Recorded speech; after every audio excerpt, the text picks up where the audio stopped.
देखिए, ऐसा है कि जो घटना हुई है बड़ी दुर्भाग्यपूर्ण है। जिस डॉक्टर के साथ ये घटना हुई है उसकी जितनी निंदा की जाए वो कम है। लेकिन आपने देखा होगा कि बंगाल में जिस तरह के हालात बने हुए हैं वो कोई नई बात नहीं है। शायद सभी लोग आज इस बात को, जब इतनी बड़ी घटना होने के बाद, इसकी चर्चा करते होंगे। लेकिन आपने देखा होगा कि आए दिनों बंगाल में कानून व्यवस्था की परिस्थिति लचर अवस्था में है। कानून नाम की कोई चीज नहीं है। हम ये तभी जानते हैं जब चुनाव के नतीजे घोषित होते हैं। लोकसभा के बाद, विधानसभा के बाद में जिस तरह से विरोधी दलों के कार्यकर्ताओं के घर पर हमले किए जाते हैं, उन्हें लूटा जाता है, घर जलाए जाते हैं, हम उसकी तो बातचीत करते हैं। लेकिन इन घटनाओं के पीछे जो असामाजिक तत्व वहां पर काम करते हैं, आज वही तत्व यहां पर भी है।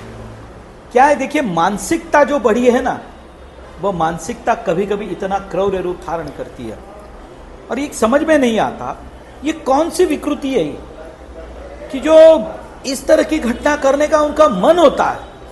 यानी डॉक्टर की जो स्थिति हुई, जिस तरह में उसकी लाश पाई गई, जो जो घटनाएं उनके साथ हुई, इसका मतलब सवाल ही नहीं आता एक व्यक्ति इतना क्रूर कैसे हो सकता है। लेकिन कानून व्यवस्था जिस तरह से लचर अवस्था में पड़ी है, ममता बनर्जी ने अब पद पर रहने का उन्हें कोई अधिकार नहीं है। एक जिम्मेदारी लेते हुए, वह भी महिला है और जिसके साथ ये घटना हुई वह भी महिला है।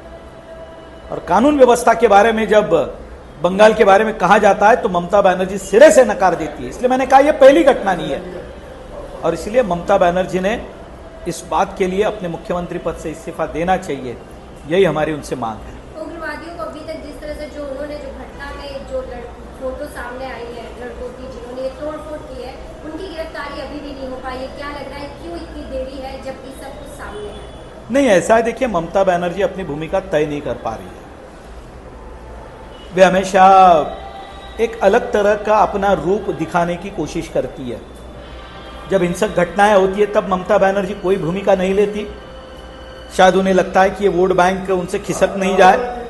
लेकिन आप मुख्यमंत्री हैं, आपको भूमिका लेनी पड़ेगी। एक राज्य के नेता के नाते जब कानून व्यवस्था की बात आएगी तब आपको अपनी भूमिका अदा करनी पड़ेगी। और हमने देखा है कि जब भी कोई ऐसी घटना होती है, मीडिया या देश का जनमत कुछ भी कहे, ममता बनर्जी अपनी बात पर कायम रहती है। लेकिन ये वो समय नहीं है ममता जी।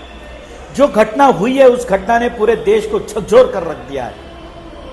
एक पढ़ने वाली पढ़ी लिखी डॉक्टर के साथ इस तरह की घटना होती है और उसके बाद जो वहां पर उपद्रव फैलाया जाता है, मुझे लगता है कि ममता बनर्जी स्थिति को अपने हाथ में लाने, उस स्थिति को हैंडल करने में वो पूरी तरह से नाकामयाब रही है और उसी का परिणाम है कि उन पर कार्रवाई नहीं हो रही है।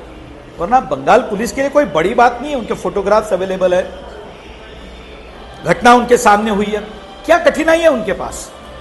लेकिन उन्हें करना नहीं है, यह निश्चित है।